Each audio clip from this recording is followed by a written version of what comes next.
যারা বাড়িতে ব্রাহ্মণদের দিয়ে পূজা করান, আজ থেকে আর করাবেন না।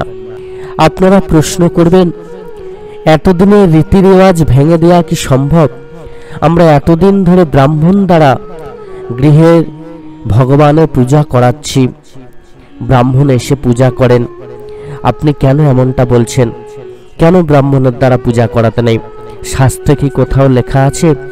পরম দয়াল কি বারণ করেছেন ব্রাহ্মণের দ্বারা পূজা করাতে? এই ব্রাহ্মণ দিয়ে পূজা করানো প্রত্যেক হিন্দু বাড়িতেই কিন্তু একটা চল রয়েছে। প্রত্যেক বাড়িতেই ব্রাহ্মণরা আসেন, পূজা করেন, বিভিন্ন অনুষ্ঠান সম্পন্ন করেন। তারা ব্রাহ্মণের দ্বারা বিভিন্ন শুভ কার্য সম্পন্ন হয়। ব্রাহ্মণরা দেবদেবীর পূজা করেন। অনেক বাড়িতে বিশেষ বিশেষ দিনে কিন্তু ব্রাহ্মণদের দ্বারা পূজা করা হয়। যত প্রকার ধর্মীয় অনুষ্ঠান রয়েছে, যজ্ঞানুষ্ঠান থেকে শুরু করে সমস্ত পূজা কর্ম কিন্তু ব্রাহ্মণরা করে থাকেন। এবার আপনি প্রশ্ন করবেন যে এই তো বললেন যে ব্রাহ্মণদের দ্বারা করাতে নেই, তাহলে এই যে ব্রাহ্মণরা সমস্ত ধর্মানুষ্ঠান, পূজা অনুষ্ঠান, যজ্ঞানুষ্ঠান করছেন, তাদের দ্বারাই যে সম্পন্ন করা হচ্ছে, তাহলে যদি তাদের দ্বারা না সম্পন্ন করা হয় তো কাদের দ্বারা সম্পন্ন হবে? পরমদয়াল যুগপুরুষোত্তম শ্রী শ্রী ঠাকুর অনুকূলচন্দ্র আমাদেরকে একটু সাবধান করে দিয়েছেন।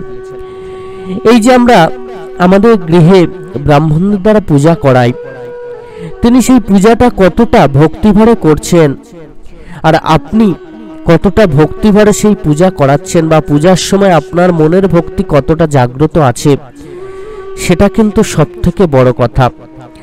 আমরা শুধুমাত্র কি করছি, যেদিন আমরা ভগবানের পূজা করছি, আরাধনা করছি, যজ্ঞানুষ্ঠান করছি, নিজেদের মনটাকে হয়তো একটু ভক্তিপূর্ণ রাখছি, ফুল, বেলপাতা, তুলসী পাতা, ফলমূল, সন্দেশ, মিষ্টি প্রভৃতি দিয়ে হয়তো ভগবানের ডালা সাজাচ্ছি, ভগবানকে হয়তো প্রণাম করছি, কিন্তু প্রকৃত পূজা কি তাতে সম্পন্ন হচ্ছে? আমরা যদি মনের ভক্তিটাকে পুরোপুরি ভাবে জাগাতে না পারি, শুধুমাত্র একদিন কেন, আমাদেরকে তো রোজ তাঁর চরণে ফুল বেলপাতা অর্পণ করতে হয়। শুধুমাত্র একদিন করলে যে যেটা হয় না, আমাদেরকে রোজ তাঁর চরণে প্রণাম করতে হয়, ফুল অর্পণ করতে হয়, রোজ তাঁর বলা কর্মগুলোকে মেনে চলতে হয়।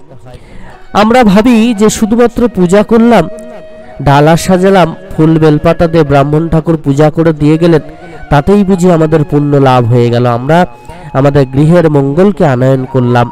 তা কিন্তু হয় না। প্রকৃত রূপে গৃহের মঙ্গল যদি আমরা চাই, তাহলে আমাদেরকে সবার প্রথম নিজেদেরকে উৎসর্গ করতে হবে পরম দয়ালের চরণে। পরম দয়ালের চরণে নিজেদের ভক্তি, নিজেদের সমস্তটা উজাড় করে দিয়ে তাকে ডাকতে হবে। আমরা যদি পুরোপুরি তার মানুষ না হয়ে উঠতে পারি, তাহলে আবার তার চরণে নিজেদেরকে উৎসর্গ করতে পারবো না। আর তার মানুষ হয়ে উঠতে গেলে কি করতে হবে?